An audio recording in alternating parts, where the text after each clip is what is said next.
يوم قررت اقيم قنوات المشاهير. طبعا مش انا اللي هجيب الناس دولت، انا قررت اجيب حد هو اللي يبعتهم لي. فطبعا ما لقيتش، طبعا مش هلاقي اي حد مشهور يعني كبير عشان اروح ابعت له. فقررت ابعت له عدي.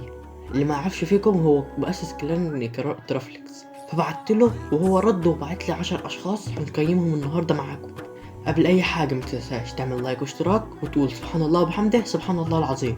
تعال افهمكم احنا هنمشي ازاي. ممتاز جيد جدا ينبلع او بيض. 4 تقييمات. اول واحد معانا النهارده احمد ابو راب. باين عليه اصلا ان انا اصلا متابعه، بس بص عنده 10 مليون متابع. يعني الله اكبر علي، بتجيب لي الناس الكبيره. يعني اقول لك حتى ناس كبيره يا اما تطلع لي قوي يا اما تنزل لي قوي. فيلا انا التقييم ليه اللي عشان شفت الفيديوهات بتاعته قد جيد جدا. علشان يعني ايه، الفيديوهات بتاعته مش حلوه يعني اللي هي تكسر الدنيا. تاني واحد اسمه راجل كوك، بس انا اصلا معرفوش. فقررت ان انا اعمل الفيديوهات، اشوف كذا فيديو عنده الاول عشان اقيمه بحقه. فبعد ما احنا شفنا الفيديوهات يلا بينا اشوف انا هديله التقييم بتاعه ايه. انا الصراحه شفت الفيديوهات بتاعه اديله ان هو ينبلع. ده كان تاني واحد معانا. احنا النهارده ما تزهقوش، احنا معانا 10 اشخاص.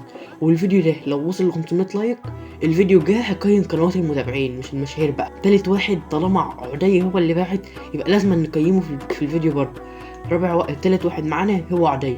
الصراحة انا شايف برضه عشان السحبة اللي هو سحبها يبقى ياخد جيد جدا، ما ياخدش اللي هو ممتاز، وياخد جيد جدا عشان السحبة اللي هو سحبها. قعد شهرين تقريبا ما ينزلش اي فيديوهات.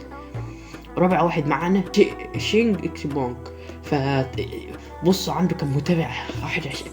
الله عدي، ربنا يبارك لك يا عدي. انت بتبعت لنا الناس اللي بص ما اقولكش ناس في العالي. الباين على 21 مليون متابع. انا صراحه مع ما اتفرجت مع من اصلا متابعه اصلا هو والفيديوهات بتاعته نديه ممتاز. خامس واحد معانا ابو نوح وعنده 13 مليون مشترك. الصراحه ما عجبتنيش الفيديوهات بتاعته يعني قوي، اللي هي تبقى جامده يعني ومش عارف ايه.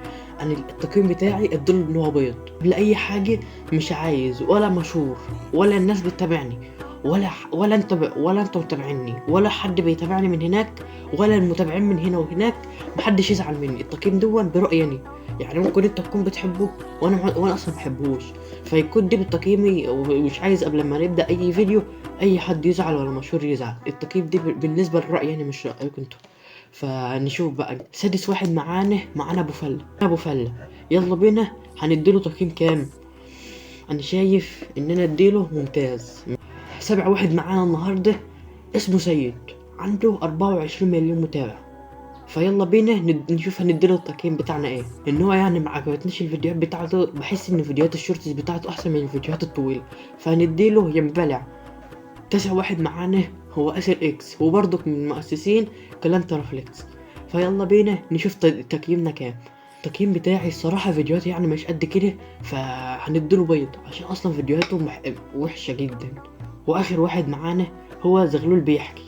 فالصراحة التقييم بتاعه يعني بص برضك هنديله بيضة عشان برضك ما الفيديوهات بتاعته برضك ما عجبتنيش. فطبعا احنا كده خلصنا وجبنا 10 بتاع. فبرضك قبل ما انتهي الفيديو برضك مش عايز ولا اي حد من متابعيني ولا من متابعينهم يزعلوا. الفيديو ده برأيي يعني انا اللي هقيم وانا اللي هشوف الرأي بتاعي يديلهم ايه. يعني محدش يزعل يعني. ولو انتوا عايزين جزء تاني بس للمتابعين بقى نقيم قنوات المتابعين، وصلوا الفيديو ده ل 500 لايك. وقبل ما ننهي الفيديو ما تنساش تعمل لايك واشتراك وتفعل زر الجرس، ونشوفكم الفيديو الجاي. سلام.